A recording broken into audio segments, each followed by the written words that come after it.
Thank you for joining us here at the First Alert Desk on Atlanta News First Plus. I wanted to take you live outside to Hartsfield-Jackson Atlanta International Airport, where you can see a beautiful, cloudy but somewhat sunny day. A nice improvement to what we brought to you yesterday if you were with us for our First Alert Weather Day coverage.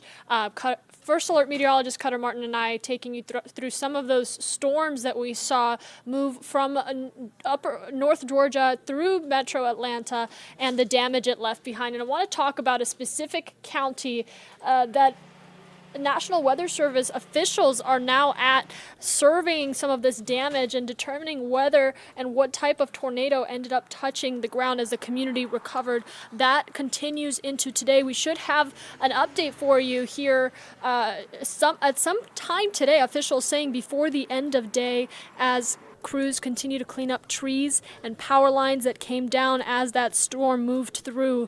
Now, that storm ended up knocking out power for thousands across North Georgia. Some homeowners recovering what's really left of their property. We've spoke to a few of the residents that were most impacted, and they tell us this was just something that, they planned for. They knew the weather was coming, but you can never expect the extent of the damage. So the National Weather Service telling our Atlanta News First crews that are in Gilmer County right now that we should know if this was a tornado that touched down in LJ by the end of today. And of course, as soon as we hear any news from the National Weather Service, we will let you know right here on air and online. And talking about some other news that is making headlines, the community continues to grieve the loss of an 11-year-old boy. Taking a look at Xander Watley, the family preparing to say their final goodbyes to this fifth grader who was shot and killed in his Fulton County home on April 29th. His family saying that someone shot into their home and Watley was an innocent bystander. The sheriff's office is still investigating the matter and has not announced any arrests or suspects at this time. A public viewing for Xander is happening right now until 6:00 p.m. at Rockmart High School. A balloon release is scheduled following at 6 p.m. this evening, and of course a second viewing is set for tomorrow, along with those funeral plans at 2:00 at the same location. And I just wanted to take a moment, as we remember the life of 11-year-old Xander Watley. Tomorrow, May 11th, would have been his 12th birthday. So a tragic time for his classmates, for the school, and of course family and community members all together. Another investigation we're following here at Atlanta News First as officials, senators are monitoring and now investigating Fulton County Jail and the problems that continue at the jail. Over the past a few years, we've reported deaths and other conditions that have raised concerns and prompted federal attention at Fulton County Jail. Well, within the last few hours, a state Senate committee held its last public hearing as it tries to understand what's causing jail overcrowding and violence among inmates. Atlanta News First, Rebecca Schramm listened in on some of those remarks in that public hearing, and you can find her full report on our website, atlantanewsfirst.com, and in the free Atlanta News First app.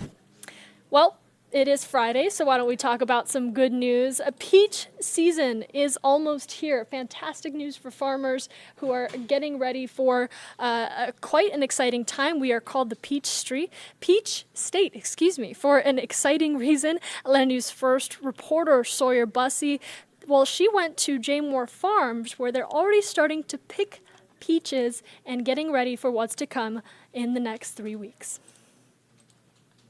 Corner. The moment these peaches are ripe enough to pick. These peaches, you see the color start turning, they will actually be 3 times bigger than this when we pick just 3 weeks from now. We're at Jaymore Farms in North Georgia. But I was working from the time I was about 6 years old, which is about 58 years ago. The farm has been in the family for generations.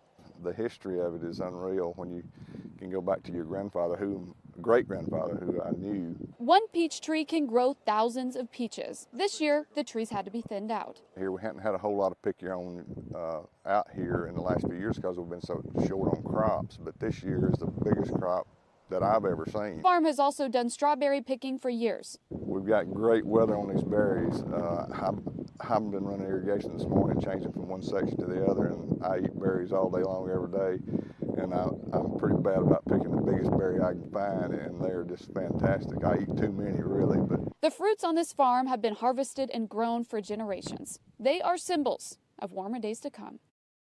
And speaking of this weekend, an exciting time. Hope you have Mother's Day plans. Mother's Day is this Sunday, and Americans are expected to spend more than $33 billion to celebrate moms, which, by the way, I'm not surprised about that number. Our moms are our biggest champions and our biggest supporters in life, so $33 billion across the nation. I would say we can do better than that. We can spend a little more on pampering mom and making her feel appreciated. The retail trade group saying that the top 3 gifts for mom, if you are looking for inspiration: flowers, greeting cards, and special outings. I know a lot of us ask our mothers what they want for Mother's Day, and they usually will tell us something along the lines of your own happiness and health, and maybe giving her some time off away from her duties. So make sure that you are planning some sort of outing, taking mom out for the weekend, and making her feel appreciated for all she does year round. Thanks for joining us here for our 1 o'clock edition, catching you up on some of the stories making headlines. Of course, you can find more of the stories we're following here at Atlanta News First on our free Atlanta News First app and atlantanewsfirst.com. I'll leave that website up for you guys. And of Under the course, gold dome. like I Yeah, mentioned senators are earlier, hoping to some hear of from the those public stories that we're tomorrow, but following tonight through candidates for this Fulton County sheriff are investigation. again So saying make why sure they you should check be out the our next website person to and run the learn more jail. about that. We have Atlanta Make News it a First great anchor day and have a Carly Barnett wonderful joining us.